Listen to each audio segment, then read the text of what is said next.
श्री कृष्ण और अर्जुन के बीच में संवाद हो रहा है। जब दो व्यक्तियों का मिलन होता है या तो दोनों के बीच में संवाद होता है। यदि संवाद नहीं हुआ तो फिर वाद विवाद होता है, और यदि संवाद हुआ तो फिर उसमें जो बड़ा है वो आशीर्वाद देता है, और उसमें जो छोटा है वो अपने से बड़े को धन्यवाद देता है। भारत देश की पुरानी परंपरा है धन्यवाद और आशीर्वाद। ये दो बातें भी बड़ी महत्वपूर्ण है। यदि आपका किसी ने उपकार किया है तो धन्यवाद देना आपका कर्तव्य बन जाता है। और सबसे बड़ा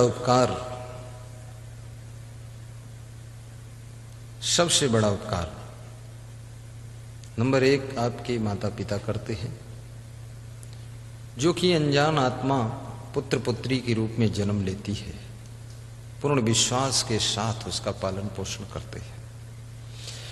उनको भरोसा रहता है कि भविष्य में ये संतान हमें संताप नहीं देगी बल्कि शांति देगी। इस भरोसे के साथ उसको पालते हैं। स्वयं गीले में सोकर उसे सूखे में सुलाते हैं, स्वयं नंगे पांव चल करके उसे अच्छे जूते चप्पल पहनाते हैं, स्वयं रूखा सूखा खा करके उसके खाने का अच्छा प्रबंध करते हैं। दूसरा सबसे श्रेष्ठ उपकारी होता है गुरु, जिसको संत कहते हैं, क्योंकि वे ज्ञान के द्वारा आपको जिंदगी जीने का ढंग सिखाते हैं। जिंदगी मिल गई लेकिन जिंदगी जीने का ढंग यदि नहीं मिला तो सारी जिंदगी दुख में ही डूब जाती है, द्वंद्व में डूब जाती है। और जिंदगी जीने का ढंग मिल गया तो जिंदगी का रंग बदल जाता है और जिंदगी में सुख शांति आती है, और आपकी जिंदगी की लोग बंदगी करते हैं। फिर जिंदगी में कोई गंदगी नहीं रहती है और जिंदगी धन्य हो जाती है। और ऐसी जिंदगी जीने की कला केवल सत्संग से मिलती है, संत की वाणी से मिलती है। और ऐसे महान संत के उपकार को कभी भूलना नहीं चाहिए, उनको भी कभी कभी धन्यवाद देना चाहिए कि धन्य हो संत जी। फिर आपका उपकार संसार के अंदर बहुत लोग करते रहते हैं।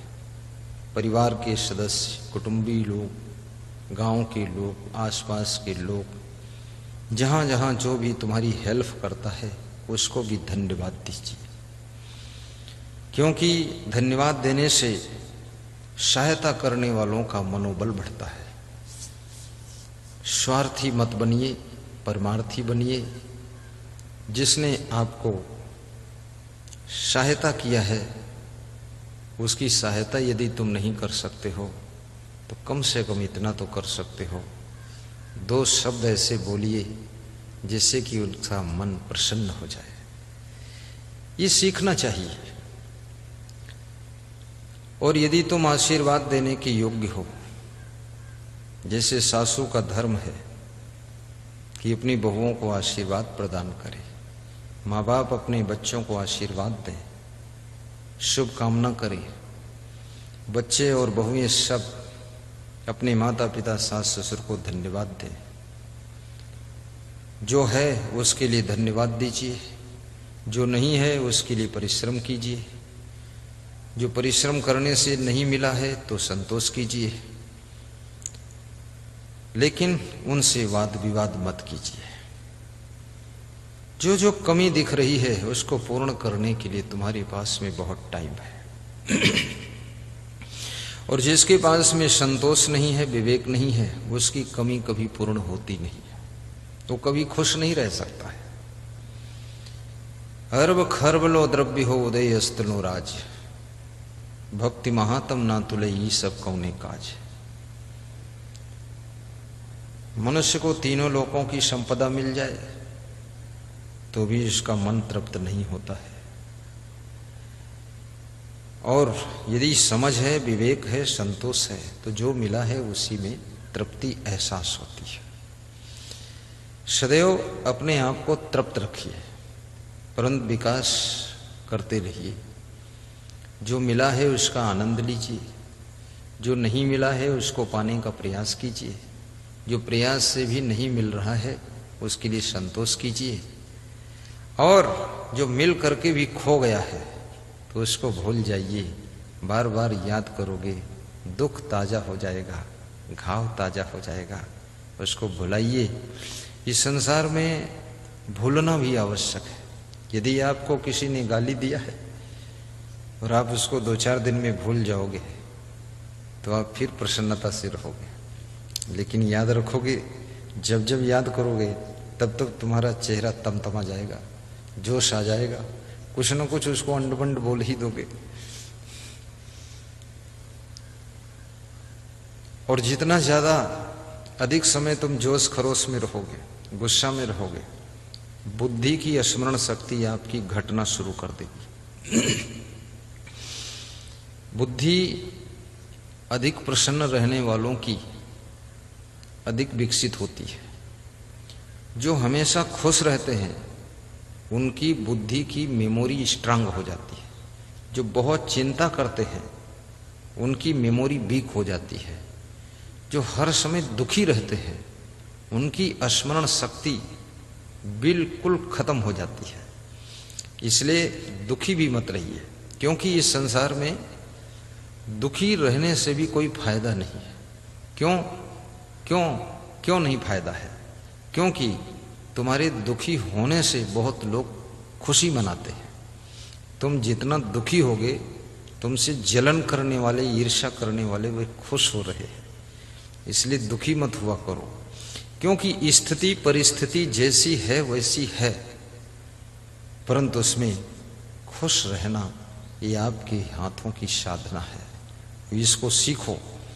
कांटों में भी मुस्कुरा कर जीना सीखो, फूलों के साथ में हंसना सीखो, गरीबी में भी खुश रहना सीखो, अमीरी में भी आनंद से जीना सीखो। टेंशन करने से लाभ तो कुछ नहीं होगा, लेकिन नुकसान इतना होगा जिसकी भरपाई तुम संपूर्ण जीवन का कमाया हुआ धन भी दे दो तो भी भरपाई न कर सकोगे।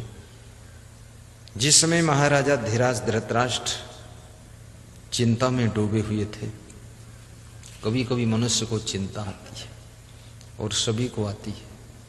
कुछ ऐसी घटनाएं घटित हो जाती हैं, कुछ ऐसा लोग व्यवहार कर देते हैं, कुछ ऐसे लोग तुम्हारे साथ में छल कपट कर देते हैं, कुछ लोग आपके साथ में कुछ ऐसे कांड कर देते हैं जिससे आपको चिंता आती है, थोड़ी देर टेंशन आती है, लेकिन उसको ज़्यादा देर टिकने मत दीजिए।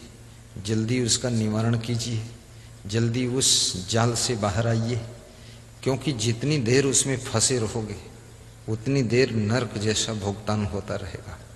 उससे शीघ्र अपने को बाहर करो। धृतराष्ट्र परमानेंट चिंता में डूबे हुए हैं। क्यों?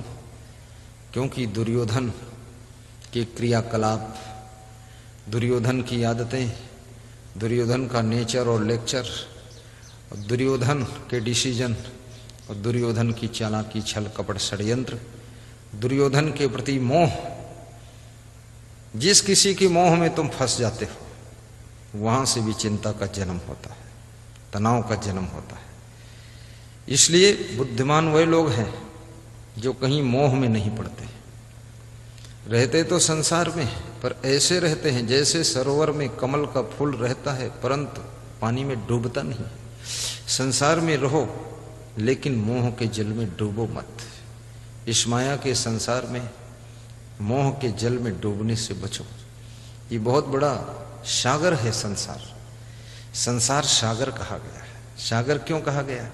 इसकी था लोग लगा नहीं पाते हैं, और इसमें बहुत से लोग डूब गए और डूब रहे हैं, डूब जाएंगे, डूबते हैं, डूब रहे हैं, देख रहे हैं लोग, वो डूबा, हम भी डूब रहे हैं, सब डूब रहे हैं। लेकिन भव से तारक है तू, जन उधारक है तू। इस संसार सागर में काम, क्रोध, लोभ, मोह, ईर्ष्या, द्वेष की लहरें उठ रही हैं। इन लहरों से पार होने के लिए सत्संग का सहारा है। तो धृतराष्ट्र जिस समय टेंशन में पड़े हुए थे, जब चिंता होती है, दुख होता है, तो मन में होता है किसके पास बैठूं। आप उस मित्र को याद करते हैं जिस मित्र के पास बैठ करके उसके 2 शब्द सुनने से या उसके व्यवहार से थोड़ा आपका मन हल्का होता है। इसलिए जब आपके घर में किसी खास व्यक्ति की मृत्यु होती है तो 10, 20, 50, 100, 200 लोग आते हैं।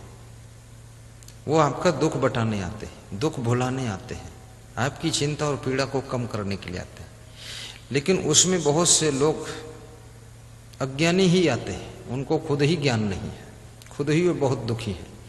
वो तुम्हारे बाप की लाश को देख करके उनको अपना बाप याद आता है कि हमारे पापा मरी गए रहे 3 दिन पहले, वो अपना कलहात है। तुम सोचो तो हमारे बाप बदरौत है, वो अपने एक आदमी किसी की पत्नी मर गई, उसको दफन करने गया, तो जिसकी पत्नी मेरी वो तो कम रोता था, पर जो दूसरा आदमी दफन करने गया वो ज्यादा रोता था। तो लोगों ने पूछा तू क्यों रोता, तेरी तो पत्नी भी नहीं थी। अरे बोले इस पत्नी की छोड़ो, 6 महीने पहले मेरी पत्नी मरी है, इसकी मरी पत्नी देखकर मेरी पत्नी की याद आ गई, तो मैं उसके लिए रो रहा हूं, इसके लिए थोड़े रो रहा हूं। इसलिए बहुत से लोग मृत्यु समाचार में जाते नहीं, डर लगता है, घबराहट होती है। और जिसके द्वारा तुम्हारा ज्यादा हित हुआ है, प्रेम हुआ है, स्नेह मिला है, उसके मरने से तुमको बहुत दुख होता है। याद रखना, गहरा दुख लगेगा। यदि आपके नाना जी ने आपको बहुत प्रेम दिया है, प्रेम से बोले हैं, आपकी याद किया है, तो नाना की मृत्यु में तुम घायल हो जाओगे, बहुत दुखी हो जाओगे। जब धृतराष्ट्र बहुत दुखी होते हैं उस समय महात्मा विदुर को याद करते हैं। याद रखना, दुख में उस व्यक्ति को याद कीजिए जो व्यक्ति तुम्हारे दुख को कम कर सकता है, दुख को हल्का कर सकता है, तुमको दुख के दलदल से पार कर सकता है, तुम्हारी पीड़ा को बहुत कम कर सकता है। कुछ ऐसी बात कहेगा, कुछ ऐसी व्यवहार करेगा, कुछ ऐसा आपके साथ में चर्चा करेगा जिससे तुम्हारा दुख हल्का हो जाएगा। विदुर कौन है? विदुर दासी पुत्र है। विदुर के पिता और धृतराष्ट्र के पिता और पांडु के पिता सगे भाई है। वो सगे एक ही बाप की संतान है, मां अलग अलग है। बहुत दुखी होते हैं। विदुर जी पूछते हैं, राजन आज आपको मैं बहुत दुखी देख रहा हूं। बोले दुखी देख नहीं रहे, दुखी हूं मैं, तुम सच देख रहे हो। तो राजन आप तो राजगद्दी पर विराजमान हैं, हस्तिनापुर के आप महाराजा हैं, आपको क्या दुख है? मैं तो झोपड़ी में रहता हूं, आपका छोटा भाई हूं, दासी पुत्र हूं, आपकी राजगद्दी मिलने की कोई आशा भी नहीं है, फिर भी मैं प्रसन्न हूं, सुखी हूं। और आप इतनी बड़ी राजगद्दी पर विराजित होकर के आप इतना दुखी हैं, क्यों दुखी? बोले मुझे भयभीत करने वाले सपने आते हैं, डरावने सपने आते हैं, दुखद सपने आते हैं।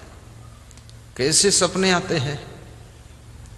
मुझे ऐसा दिखता है कौरवों की सब लाशें पड़ी हुई है, कौरव सब मार दिए गए हैं, मेरे 100 पुत्र सब खून की धार बह गई है, बर्बाद हो गया है पूरा परिवार, सब स्त्रियां विधवा हो गई हैं।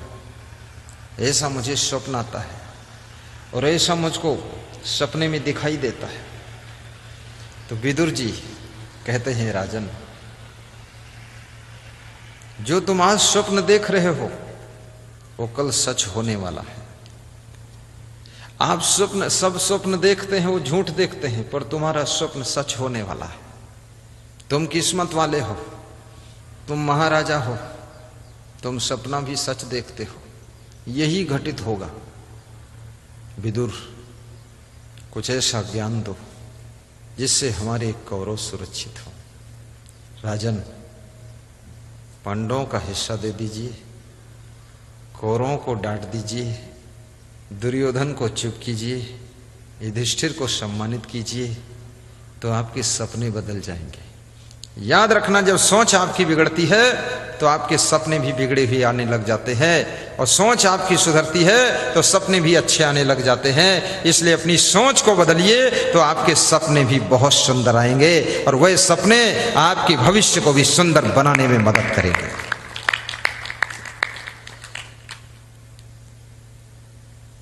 विदुर जी कहते हैं, राजन, संताप करने से, चिंता करने से 4 चीजों का नुकसान होता है। कितने लोग जवानी में ही बूढ़े जैसे दिखने लग जाते हैं। आज के 30-35 वर्ष पहले मैं सीतापुर जिले में एक गांव में प्रवचन करने गया, तो 4-6 बूढ़े लोग बैठे बातें कर रहे थे। कह रहे थे, वो बाबूजी की लड़की तो बुढ़िया हुई गई। तो मैं सुन रहा था।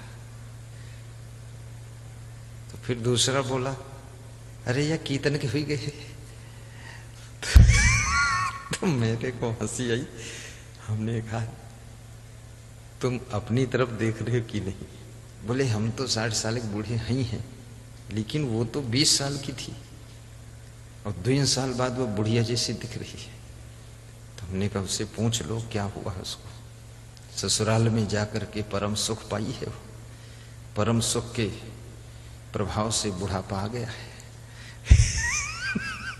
कितनी लड़कियों को ससुराल में इतनी पीड़ा मिलती है कि अगर समझ बूझ ना हो तो बहुत सी लड़कियां तो आत्महत्या भी करती है, और बहुत सी लड़कियां तो उसी टेंशन में, चिंता में बीमार होकर के डोकरी हो जाती है, बुढ़िया हो जाती है। बहुत संसार में समस्याएं हैं। तो मैं सुन रहा था, शरीर को भी संभालिए। जिस शरीर से पूरा खेती बाड़ी तुम संभालते हो, बिजनेस संभालते हो, सर्विस संभालते हो, घर बार संभालते हो, बगीचा संभालते हो, गाड़ी लाड़ी बाड़ी साड़ी सामान संभालते हो, जिस शरीर से मेहमान को संभालते हो, देश को संभालते हो, कृपया उस शरीर को संभालने के लिए भी थोड़ा फिक्र कीजिए। क्योंकि अगर शरीर नहीं संभाल सके तो आप इस शरीर से फिर कुछ भी नहीं संभाल पाओगे। और शरीर को संभालने के लिए सबसे पहली शर्त है, आप चिंता मुक्त होइए। और चिंता मुक्त होने के लिए अपनी सोच को अच्छा कीजिए, ईमानदारी और जिम्मेदारी से कार्य कीजिए, और दूसरे को ठगने के चक्कर में न पड़िए। तो आपका शरीर बिल्कुल लाड़ला रहेगा। आपका शरीर बिल्कुल 38 साल की उम्र में तुम 28 साल के दिखोगे, और 60 साल के हो तो आप 40 साल के दिखोगे। लेकिन ये करके देखो, मन जितना निर्मल होगा, शरीर उतना आपका सुंदर और स्वस्थ और खिला हुआ रहेगा।